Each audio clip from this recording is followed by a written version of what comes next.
Ready or Not recently released their first DLC, and over the past few days I have given it a run for its money and I've come to a bit of a weighted conclusion. I'm going to take this one component at a time, so let's jump in. The three new weapons are the FN509 pistol, the MP17, and the DM4, my favorite amongst them being the DM4 as it's a replica of the Daniel Defense DDM4 PDW, and it feels really good. I'd have to say the second favorite gun would be the FN509 as I've become more and more of a fan of FN. But let's discuss the last added weapon, the MP17. The gun came as an odd choice from the dev team to undergo. While playing with a member of my agency's SWAT team, he stated that the gun would at most be used to pop streetlights in certain circumstances. But hey, maybe they made it a secondary, so it's just an option, right? Nope, this occupies your primary slot.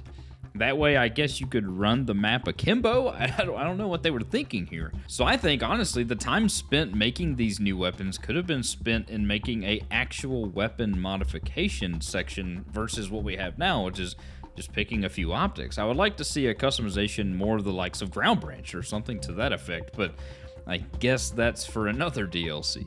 So we get into the bulk of the update, the maps. When I first heard the name of the update, Home Invasion, I felt so much joy. Finally, some maps that are appropriately sized for a 5-man team to handle with swift efficiency. I fired up the DLC, jumped in with 2 of my friends thinking we could handle a few houses as a 3-man, and boy was I wrong. We played Narcos first. Even when reading the briefing, I got the impression that it would be a single residence. We start the mission and soon realize that the residence is actually a neighborhood consisting of 11 houses. We find our way through this map and finally move on to the next map, Lawmaker. This map is an obvious large map from the get-go. It is one residence, but it's a full-size mansion, and I feel this map was one of the better maps of the release. The AI enemies even interact greatly, creating hostage shots, and they seem to flank realistically and effectively. All in all, best map of the DLC. I really actually enjoy the Lawmaker map. But then we got into dorms. Take every single hole that the Kool-Aid Man has ever made and put them all into this map. The map seems like it's trying to be a gotcha from the devs. There are so many holes that the AI enemies can squeeze through to flank and be able to see through to shoot that it makes methodical clearing a near impossibility. I feel Meth House has enough of these crawl spots to keep it interesting, but not so many that it creates an unenjoyable experience. The AI peek corners in this map like no one's business, and I'm just honestly not a big fan of this map. Let me know what you think about this map in particular down in the comments. Now, as a compliment to the devs, I want to note that the storytelling for the maps is, as it always is with Ready or Not, extremely well done. The graphics of the map and the game as a whole now is absolutely stunning. But I feel what maybe happened is that the graphics updates and the couple quality of life changes that they did weren't quite enough for them to justify charging for a DLC, so they threw in some maps just to make it worth the $10 they charged. Now don't confuse me, I'm not one to complain about paying for DLC.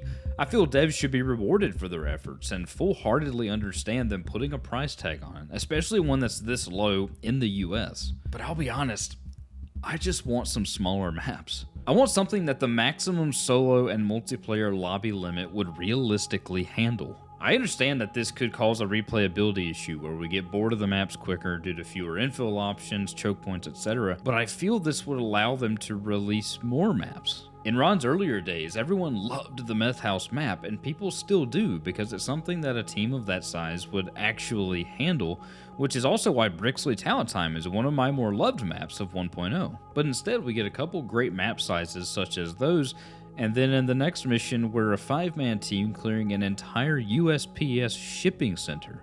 All this being said, Ready or Not is still one of my absolute favorite tactical games and holds a dear place to me, and I'm not going to stop enjoying it. But what I think we can do as the Ready or Not community is call upon the modders. My hope is that the modders will come in and fill this hole that isn't being addressed by the devs. We need maps that are proportional to team size. Fortunately for the player base, we have been allowed to mod the game, and this means that we have the power to make the game greater than it is. So modders, no pressure, but we are counting on you.